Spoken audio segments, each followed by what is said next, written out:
Experiencing issues activating your T-Mobile eSIM with a QR code or facing profile download errors?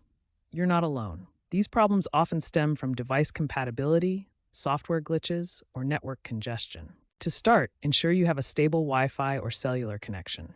Restart your device and verify its compatibility using T-Mobile's eSIM checker tool on their website or app. The T-Mobile app, version 25.2.0 or later, includes an enhanced QR code scanner. Use this to avoid scanning errors. If the QR code still doesn't work, manually enter the ISID from the QR data in your phone's settings. These steps resolve most common issues.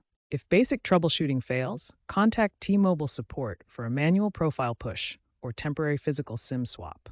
For dual SIM devices or while roaming internationally, ensure your device settings are configured correctly for T-Mobile's network. Keep your device software updated as T-Mobile releases firmware updates to address eSIM bugs. Looking ahead, eSIM technology is rapidly evolving. By 2030, it's expected to dominate mobile connectivity.